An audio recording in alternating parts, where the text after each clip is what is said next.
Had my teeth cleaned, Starbucks nearby, and I figured I'd give you all an update on my ewe situation. So I took my ewe into the vet and they performed the necropsy on my ewe. Let's go back one night before that.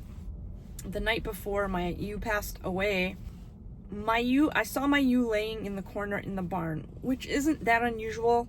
Sometimes they'll lay down and rest, but she was there for a while. So I picked her back up, got her back up on her feet to see what would happen. And when I came back after doing the chores with the chickens and the dogs, I came back and she was laying back down again. And I was like, that's not good. On her nose, she had a bunch of like greenish mucus. Took a glove and I tried to scoop some of that mucus out so that it would help her. I texted my breeder where I got my sheep from and I asked him for advice, and he suggested, which was similar to what my search came up, that she either has pneumonia or she has BOTS. Pneumonia would be treated with antibiotics and BOTS would be treated with an antiparasitic, which I had ivermectin for my sheep at home for deworming purposes. So I administered a dose of antibiotics and ivermectin that night with the hopes that something would help her out and relieve her from whatever this was she was suffering from. I moved my ewe to a separate room in case it was something that was contagious. I didn't want my other sheep to get sick from her. And I also wanted to provide her with her own space where she didn't have to worry about anybody eating her food or drinking her water. So she had her own little warm, cozy spot that I made for her. Fast forward to the next day when I checked on her. She was no longer with us, sadly. And like I mentioned in my previous video, I wanted to have a necropsy done so that I could see if there was something that was contagious or something that was concerning that I should be worried about for the rest of my flock, because I wanted to protect not only my flock, but the flock of my neighbors on both sides of me. We all have black Welsh Mountain sheep. The necropsy determined that my ewe did indeed have pneumonia. And I explained to the vet what steps I took to try to save my ewe.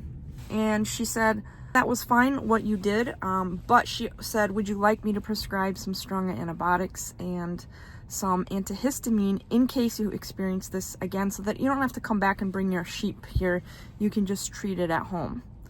And I was like, that would be amazing, because one, this place was like almost an hour away from me, and two, all those vet bills can add up, so that is cost effective for me. And three, I can nip it in the bud. If I see that one of my sheep is getting sick, I can start treating my sheep right away. The veterinarian explained to me what I should look for. My veterinarian told me that she explained if I see any little sign of a runny nose or drippy nose, to treat my sheep right away with the antibiotic she gave me. She gave me directions for that, the dosing, and how many times of a dose they get. And she also gave me an antihistamine. She said if you see that they're having trouble breathing or they're congested, this will really significantly help them.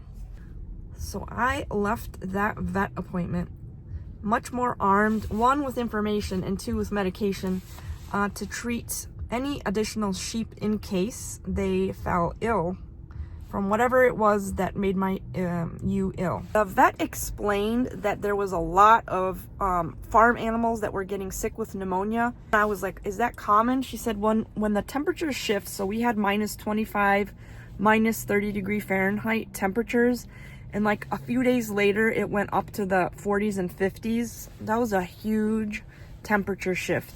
She said that can happen, especially if they're more frail or they already are predisposed to something. And I was like, oh, that makes sense, because it was kind of rapid. It wasn't something that I noticed. It was kind of a sudden onset for my ewe. After that and up to now, I am keeping a hawk's eye view on my flock. I did treat 3 additional ewes. As soon as I saw they got sniffles, because I did not want to lose any more ewes. I don't want to ever lose any sheep.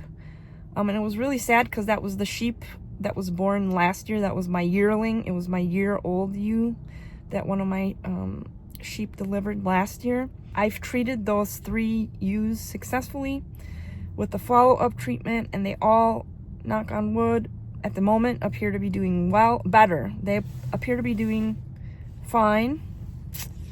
But I am still going to keep an eye out because it's that time of year where we have these major, like sometimes 60, 70, 80 degree temperature shifts.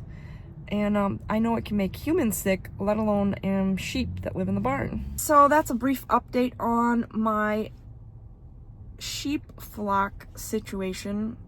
I'm keeping my fingers crossed that everybody stays healthy, that delivery goes smoothly, and the flock just keeps doing well. If you've stuck with me until the end, thank you so much. We appreciate you being with us.